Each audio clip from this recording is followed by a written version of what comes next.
Well, I just had the opportunity to have an excellent conversation with President-elect Trump. It was wide-ranging.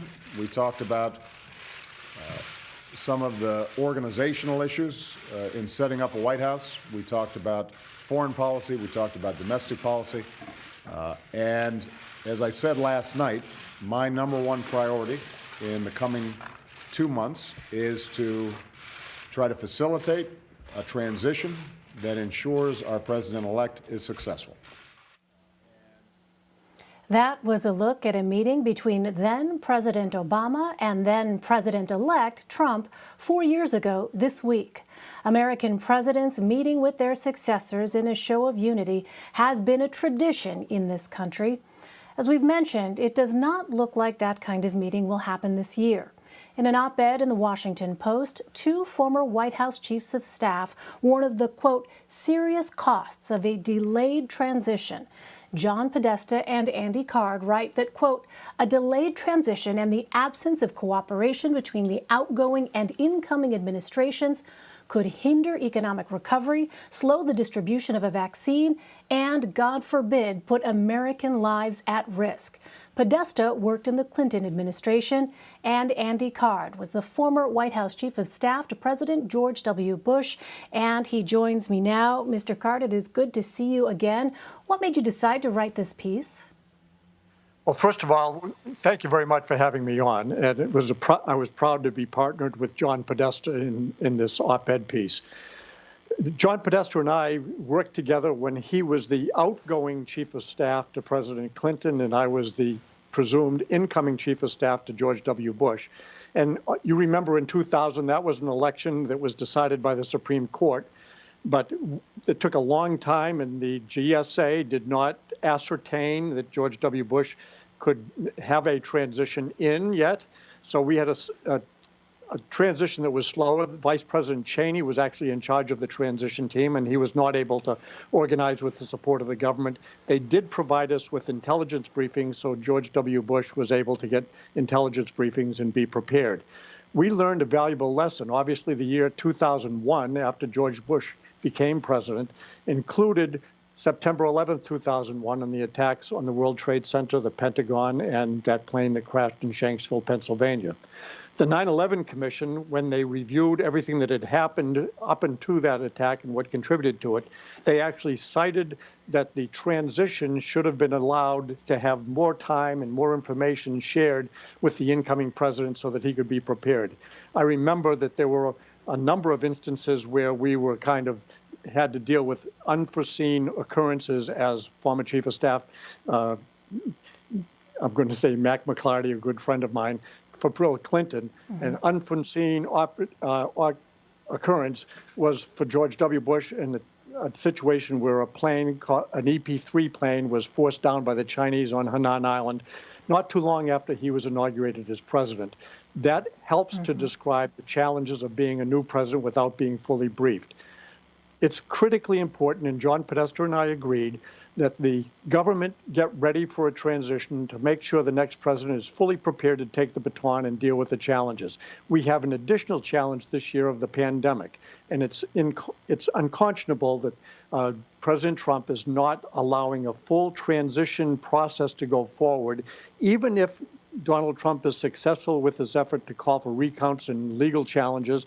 We're going to have a situation where we could have a President Joe Biden, and he should be fully prepared on day one to meet the challenges of the pandemic, as well as any challenges in national security policy.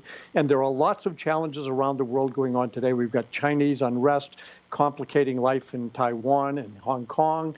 We've got problems in Iran. We have problems in Belarus. We have problems in Azerbaijan and Armenia and Iraq and Iran. It's very important that the Biden team be afforded the full opportunity to be briefed on the challenges facing America, so that should Joe Biden take that baton on January 20th at noontime, he'll be fully prepared to meet the challenges as President of the United States.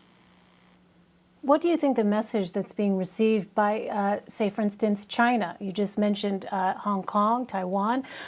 What do you think that message being received by China is as they continue to watch this delay in transition unfold?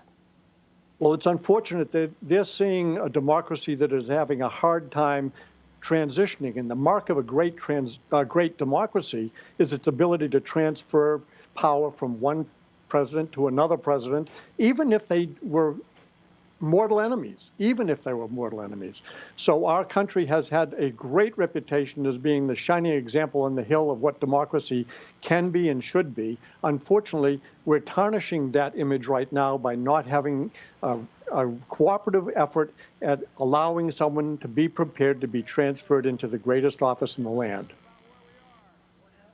So I'd like to ask you a bit about the role of a Chief of Staff. White House Chief of Staff Mark Meadows is reportedly focused on a number of policy goals the Trump administration can get done in the lame duck session.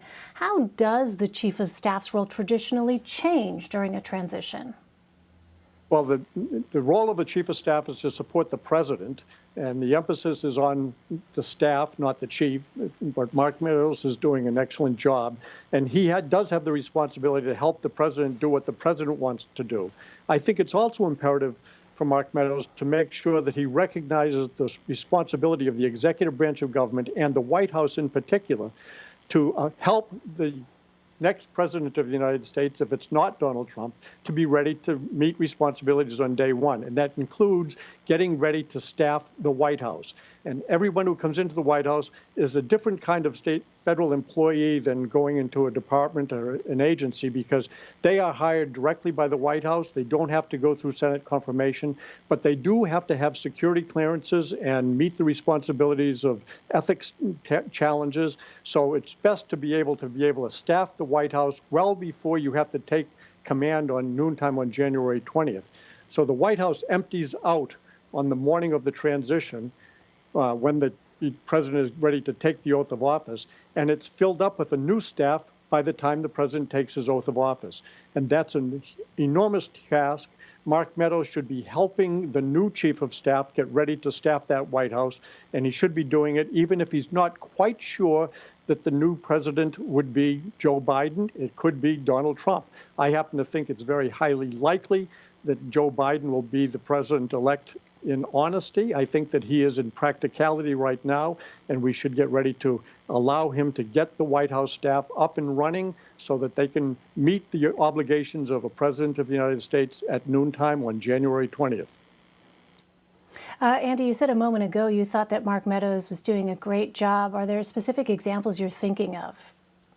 Well, he clearly has the confidence of the president. I wish he didn't have COVID-19, which I'm sure is compromising his ability to do meet some of that responsibility today.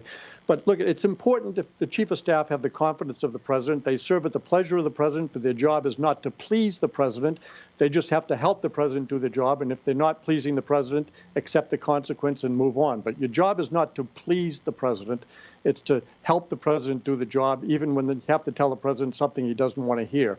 I'm hoping Mark Meadows is telling President Trump some of the things he may not want to hear, but he needs to hear and understand. And that is, you've got to help Joe Biden, should he become president, be fully ready on day one to meet the responsibilities. So please, Mr. President, acknowledge that there should be a transition preparation period going on right now, especially because of this pandemic and because of the unsafe nature of the world today. We don't want our adversaries to take advantage of the disruption that is caused by an uncooperative transition period for our sitting president of the United States when the next president is ready to be prepared. Well, former President Bush, as you know, has congratulated President-elect Biden and Vice President-elect Harris. He also urged the American people to come together. Do you think that we might hear more from President Bush if President Trump doesn't move forward with the transition? Why or why not? Well, I think President Bush really set the stage of respect, and he learned that during his transition into office in 2000. And Vice President Gore, who lost that election by 537 votes in Florida, and the Electoral College being allowed to go forward thanks to a Supreme Court ruling. And that was a difficult time, but Vice President Gore was magnanimous in his concession that George Bush would be the president of the United States, and that facilitated the transition.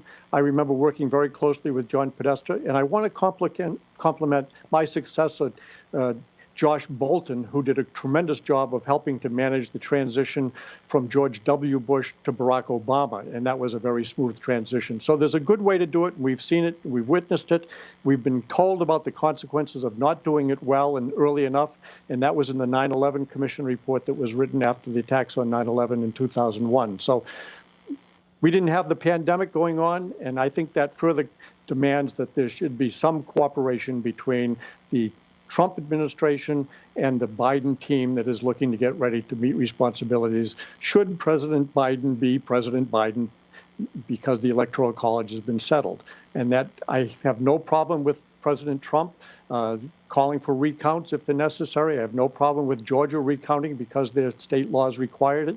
I have no problem with people looking at legal avenues to see who might have won the election. I happen to think it's a very, very difficult road for President Trump to get to a point where he can claim he's the winner. And therefore, I think it's important for him to cooperate with Vice President Biden's team and get ready, because I think Vice President Biden is, in fact, the president-elect.